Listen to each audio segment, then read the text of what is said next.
I always knew my family didn't think much of me. Growing up, I was the odd one out, the quiet kid who didn't fit into their mold.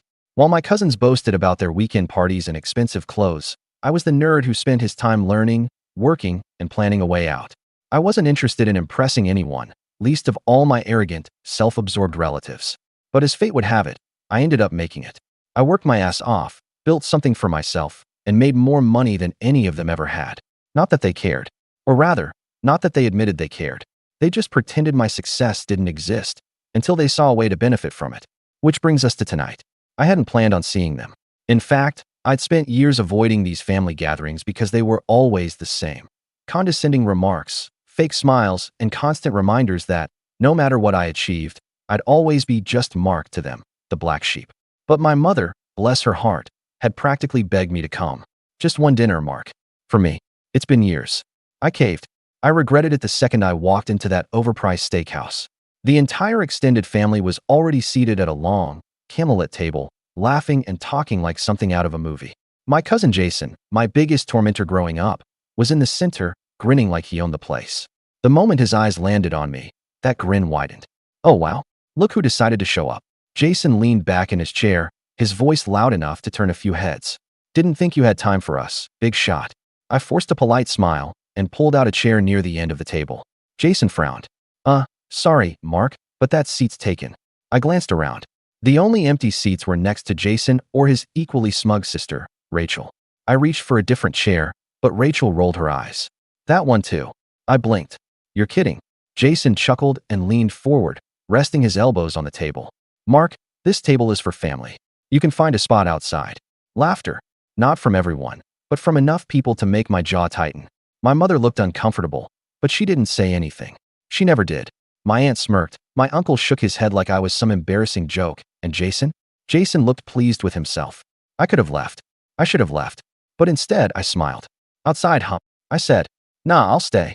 I grabbed an empty chair from a nearby table and dragged it over, placing it just outside the main group, but still close enough that I was technically at the table. A waiter came over, looking uncertain, but I just waved him off and ordered a coffee. Jason and Rachel shared a look, but they didn't argue. Not yet. Then the real show began. I wasn't stupid. I knew why they wanted me here. They didn't care about catching up. They cared about flexing. All throughout dinner, they made a show of ordering the most expensive things on the menu. I'll take the Wagyu, Jason announced, flipping the menu shut. And the lobster. Oh, and another round of drinks for everyone. He shot me a smirk. We're celebrating, after all. Rachel grinned. Yeah, we should really enjoy ourselves tonight. Desserts too, my uncle chimed in. Get the most expensive ones. The waiters kept coming, and the bill kept climbing. I said nothing. I just sipped my coffee, watching them with an amused expression. Then, when the plates were empty, the wine glasses drained, and everyone was lounging back with satisfied sighs, the waiter arrived with the bill. $3, $2.47. He placed it directly in front of me. Jason stretched lazily. You got this right, Mark? Rachel giggled. Come on, it's nothing to you. Silence. The entire table was looking at me now, waiting. I let the moment stretch, then slowly picked up the bill, glancing over it like I actually cared about the total. Then I chuckled. A soft, knowing sound. Jason frowned. What's so funny? I leaned back, took another sip of my coffee, and grinned. Oh, I said. You guys have no idea who's covering it tonight. And with that, I placed the bill back down, right in front of Jason.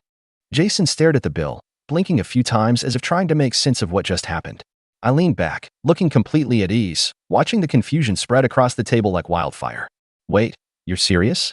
Jason's voice dropped slightly, but there was a nervous edge to it now. His grin faltered, just for a second. I didn't respond immediately. Instead, I took another slow sip of my coffee, watching his expression shift from confusion to realization, then to something far darker. Rachel, noticing the change, gave Jason a quick nudge. Isn't your company doing well, Mark? She asked sweetly, the edge of sarcasm nearly unnoticeable. Surely a little dinner like this won't put a dent in your wallet. There it was. The expectation, the assumption that I had to pay for their indulgence, just because I was the successful one. They didn't care about the effort it took to get here. They didn't care that I busted my ass for years building my own business from the ground up. All they cared about was the money they thought I should share with them. But this wasn't just about money. No, this was about them thinking they could get away with treating me like dirt while benefiting from my success. Jason tried again, his voice now more forceful, though his smile was more a tight grimace. Come on, Mark. You know you can afford it. He looked at the waiter and back at me, like he was about to give me one last chance to be the nice guy. The bill's huge, but you're a businessman, right? Just swipe that card and call it a night. My mother, who had been silent up until now, shifted uncomfortably in her seat. Mark, honey, please. It's just a dinner. It's a family gathering, and you know how they are. Her voice trailed off, as if she was trying to keep the peace, but I could tell she wasn't entirely on their side. My mother had always been the peacemaker, the one who never wanted to rock the boat. But this time, I could feel the frustration bubbling beneath the surface, the way she knew I was being taken advantage of, but didn't have the courage to say anything. I set the coffee cup down gently and looked around at the faces staring at me. My uncle, his big belly spilling over the top of his chair, was now leaning forward, his voice gruff. Look, Mark, I don't know what's going on with you, but don't act like we don't know your situation. You've been making bank for months now. Don't be a child, pay the bill and let's go home. He was practically demanding it now, his tone cold and calculating. The others around the table nodded, some of them still grinning, others just waiting for me to buckle under the pressure. It was clear that they thought I would cave, that I would just pay to avoid the awkwardness. But I wasn't going to cave. Not this time. Not after all these years of being belittled, of being the one they always mocked or ignored when it wasn't convenient for them. And it wasn't just that. No, there was something more satisfying about watching them squirm now that they had no idea what was coming. I smiled a little. Not a big, proud grin like Jason, but a small, almost playful smile. All right, I said, my voice calm and controlled. I'll pay the bill. A chorus of relieved sighs echoed around the table, some of them even clapping me on the back like I just won some moral victory. But I wasn't done yet. Not by a long shot. Jason's face lit up. See, that wasn't so hard, was it? He gave a mock salute. Thanks, big shot. I leaned forward, my smile never faltering. Nah, I changed my mind. Good luck, guys. The silence at the table was instant, like someone had pressed the mute button. For a moment, no one moved. No one said a word. Jason's face shifted from confidence to something darker. He opened his mouth to protest, but I was already standing up, reaching for my jacket. I wasn't going anywhere just yet, but I wanted them to feel the tension rising. By the way, I added, my voice low, if you don't want to be responsible for this big check, you might want to think about how much you order next time.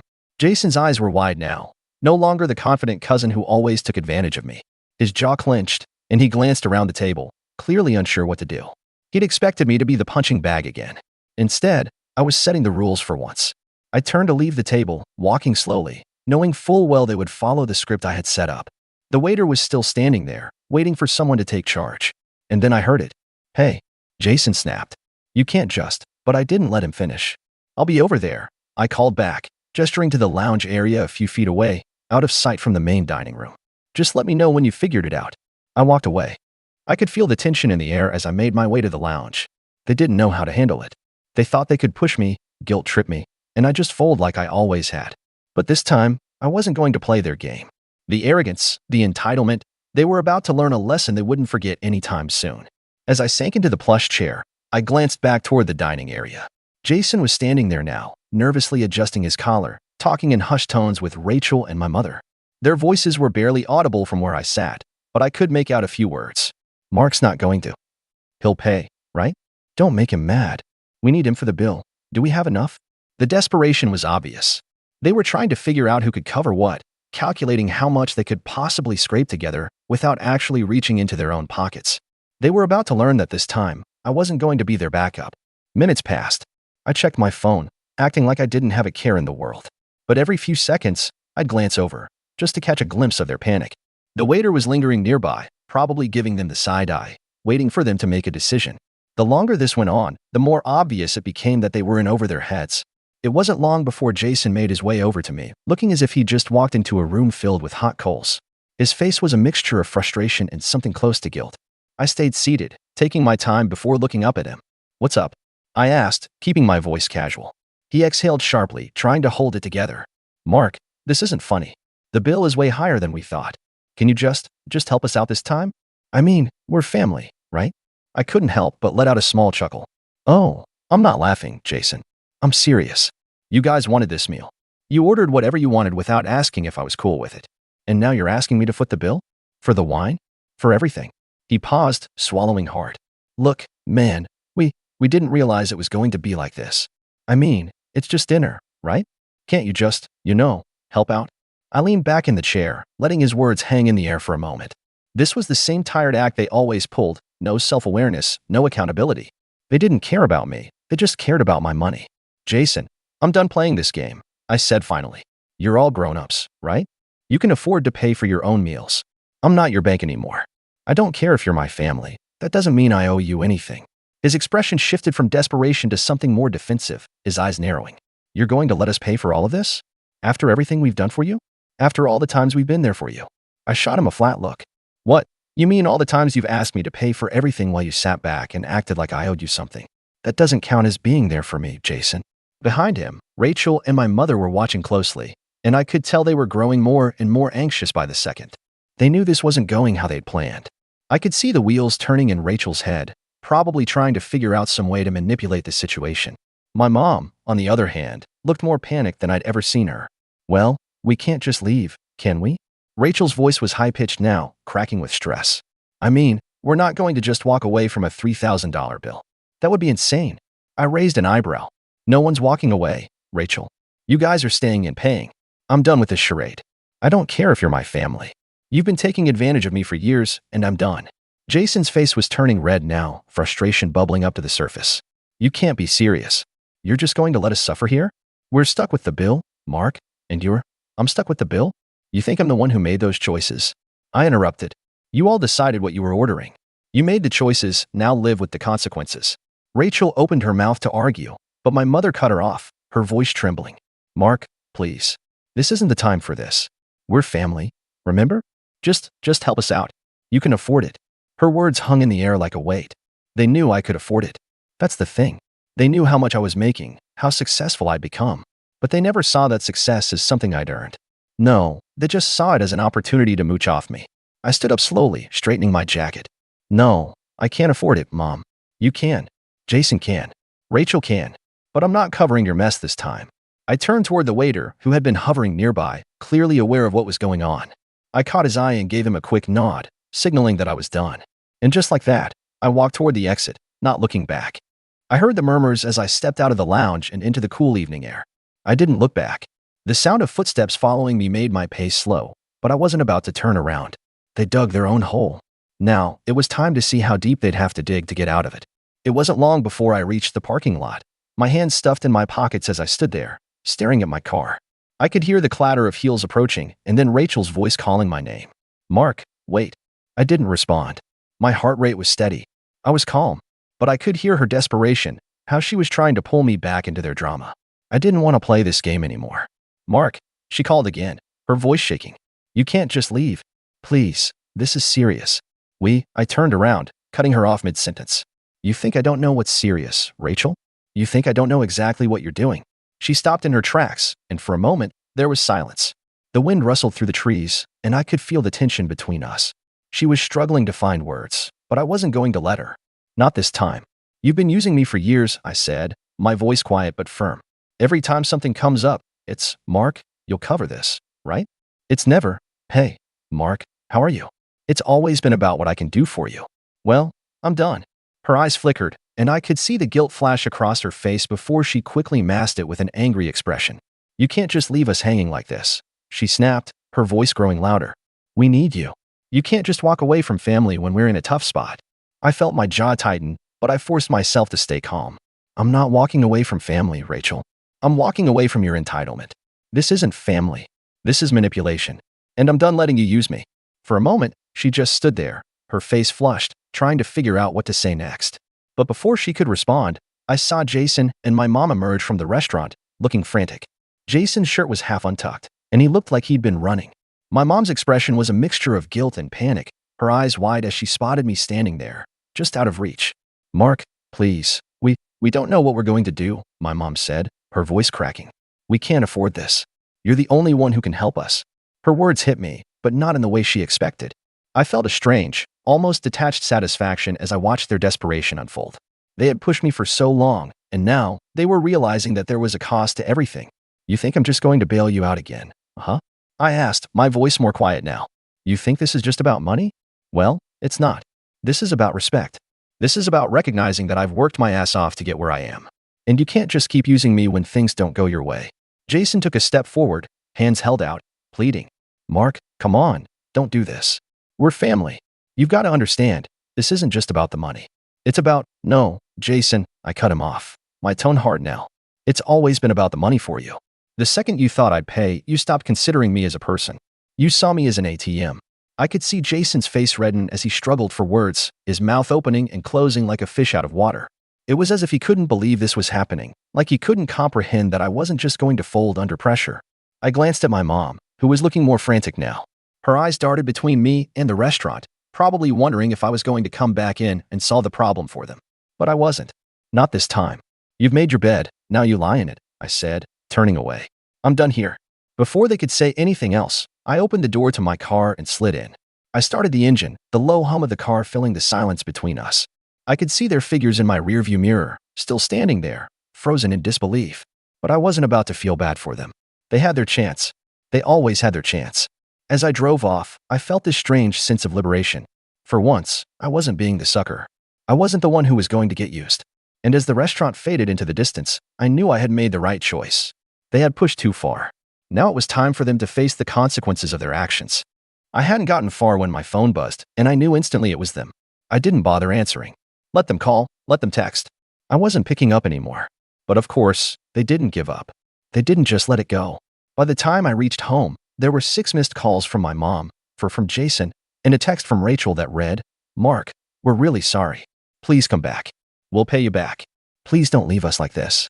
I stared at the text for a long moment, my fingers hovering over the keyboard, but I didn't reply. I didn't need to. They had no idea just how badly they'd miscalculated. I tossed my phone on the couch and grabbed a beer from the fridge. It was quiet in my apartment. I could hear the faint sound of traffic outside, the soft hum of the refrigerator, and nothing else. The silence felt so much better than the chaos I just walked away from. But as the minutes passed, I started to feel this odd mix of satisfaction and something else. Relief, maybe? It wasn't about the money anymore. It was about finally standing up for myself, something I'd never truly done with them. Just then, I heard the sound of my phone buzzing again. I glanced over. It was another text from Rachel. This time it was short and to the point. "We can't pay the bill. It's $3,000. Please help." That was it. I stared at the message for a long time. It felt almost unreal. $3,000. The same amount they'd casually dropped on me earlier, thinking it was no big deal. I thought about how they had expected me to cover it all, how they had planned their night around me picking up the check like it was nothing. I didn't feel sorry for them. Not at all. I sat back down on the couch, cracking open the beer, and watched the screen, waiting for the inevitable calls to follow. It was like clockwork. Not even 5 minutes later, the phone buzzed again, this time with a call from Jason. I picked it up. "Mark," he started, his voice thick with frustration. "Look, we get it. You're mad. But we need your help. We can't cover this. You have to help us." I could hear the desperation in his voice. The panic. It almost made me smile, but I held it in. "Jason, I already told you," I said, my voice even. "You need to figure this out yourselves. You've got yourselves into this mess. It's not my problem." "But Mark, you don't understand. This is family." Jason snapped, his words rushing together. "You're just going to leave us to deal with this on our own? After everything we've been through? Everything we've been through?" I repeated, incredulous. "You mean the years of you all treating me like an ATM? The endless requests for help that always came with strings attached? That's what you mean?" There was a pause on the other end, then a long sigh. "I didn't mean it like that, Mark. Please. We're not using you. We just need help." "Help?" I said. "What I've been giving you isn't help, Jason. It's enabling. And you know what? You'll figure it out. You're grown adults. If I keep bailing you out, you'll never learn." The silence that followed was heavy. He didn't argue anymore. I knew he understood what I was saying, even if he didn't want to admit it. "Good luck, Jason," I said, my tone colder now. "You'll need it." I hung up before he could say anything else. The rest of the night passed quietly. I enjoyed my beer, put on a movie, and let everything unfold. Sure enough, I got one last text from my mom, reading, "Mark, please.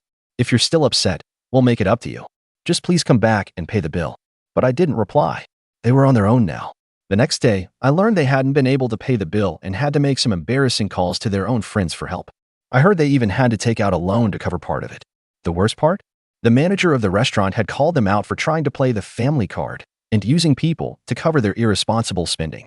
They were humiliated. And me? I didn't feel an ounce of guilt. In the end, the real payoff wasn't the money or the satisfaction of watching them struggle.